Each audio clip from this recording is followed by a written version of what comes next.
Colin has created marketing strategies and communications for dozens of global brands and guided the paths of hundreds of entrepreneurs. He was the Chief Marketing Officer of Biomimicry 3.8 and the Biomimicry Institute, and now leads innovation and education initiatives for Biomimicry LA. He is also director of the Net Zero Accelerator, which applies US Green Business Council best practices in commercializing clean tech innovation. Colin began his career-long advocacy of STEM as an undergrad majoring in microbiology and zoology.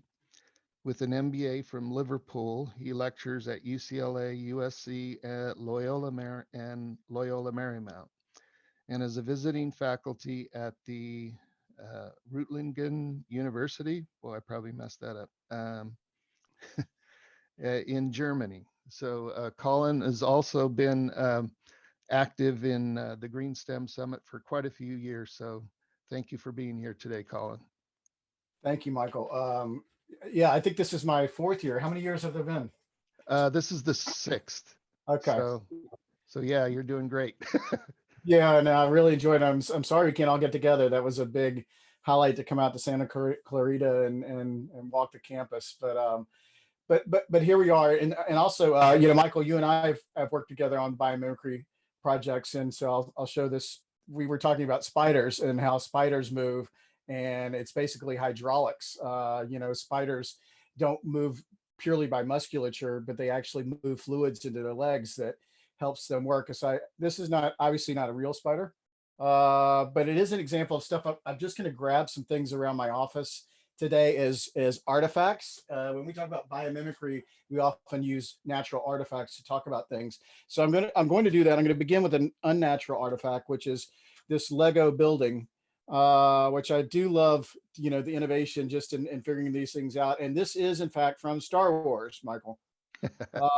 So the idea with green building, there's a lot of stuff I want to talk about biomimicry, but the idea with green building is we want to get creatures like this, bad things, out of our buildings. So I'm going to mention that also because biomimicry should also be a bit of play. It should be inspiring. It's, when I got into biomimicry now, or was introduced to it about 12 years ago by Bryony Schwan, who co-founded the Institute with Janine Binyas, it was all about, she explained to me, it was all about not saying, no, stop it, what you're doing, but more about, isn't this inspiring? Isn't this sophisticated? Isn't this elegant and beautiful? And that's what's really drawing me into biomimicry. And I hope that all of you might find that same inspiration. So I'm going to bring a couple different artifacts up. This is a very small pine cone. I mention it because I'm from Louisiana, and so when I was very, very young, I found myself walking through the woods and really curious about how things worked. And so that has carried through everything I've done along the way. And just a curiosity in the natural world has been with me since as far back as I can remember. So that actually brought me further along into chemistry and physics. So in high school, I discovered that I had a love for the natural sciences. I had a love for the applied sciences, and I decided that I wanted to be a doctor. And so I pre-majored in physics, and then I went on, as Michael mentioned, into microbiology and zoology. And somewhere along the way, I made a pivot. Some of you may remember, or you can at least Google it, that Superman used to go into a phone booth, another building structure here that rarely exists now, and would go into that and suddenly transform into Superman, and then up and away. And so I made a big pivot. I lost a year of undergrad by moving from the natural sciences, the biological sciences, into marketing. And I want to mention that because I have been marketing the natural and applied sciences ever since. So I did at one point think that my career path would be as a scientist in that regard, but I found a way that I found my niche, I found my application, I found my woods, my place where I really had that curiosity, that inspiration in being able to market the life sciences, which I've done my entire career. So it did take me a while. We have cicadas in Louisiana. This is a 17-year cicada. They go underground for 17 years, come out, and they have a wonderful life for not very long, certainly not years. I think it's more like days, or maybe at the most weeks. But it took me 17 years before this arrived on the newsstands. This is a Leo DiCaprio on the cover of the Vanity Fair second green issue.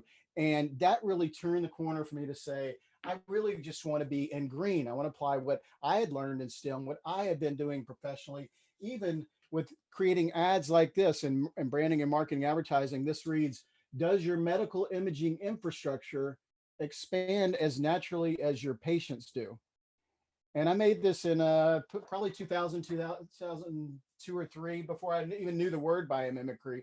But it was at that pivot point where I saw that magazine, and then this book came out, and the movie Inconvenient Truth in 2006. And 8 years later, I'm sitting across the table with Al Gore, creating a global campaign for him with the Live Earth Project. So the amazing, things that you could say that, that could never happen, but it happened, inspired by this. And then I was able to work with him, which was an amazing experience. But it was really when I was introduced to biomimicry that I really discovered a lot of things. Like, here I have a megalodon tooth. This is for about a 45-foot shark, now extinct. But one thing that biomimicry teaches you is that failures are fossils. And so the idea is we need to adapt and evolve as we go. It also teaches you, I'll just bring more sharks into this, about resiliency and redundant strategies, just like having a whole bunch of teeth. So when one breaks off, hey, no big deal. I can do more of that. So it's an efficient use of material. And by the way, while we're at it, I'm a big lover of sharks.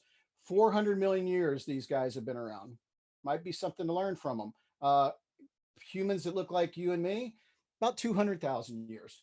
400 million, 200,000. Maybe these should be our mentors, even though this here is just the jaw. So I want to mention it also because biomimicry has had a great success story with sharks. One of the solutions that have come out of it is a technology called Sharklet, which I actually wrote a cover story on for Medical Design magazine about this. Sharklet Technologies looked at the skin of sharks and created a thin film they could put in, let's say, hospital environments, on bed rails and on door panels, that disallows, by the really tiny structure of everything, is, Kyle was mentioning kind of these nanostructures and really micro topographies of surfaces, how you can actually structure that so that bacteria don't have a way to grab onto that. Sharklet's a great example of biomimicry. So I invite you to look up Sharklet as an example, but also another thin film technology, which is probably the most famous, and Michael, you know this one very well, Velcro. This is inspired by nature. Those little burrs are little seed pods that grab onto your socks, your pants, your dog.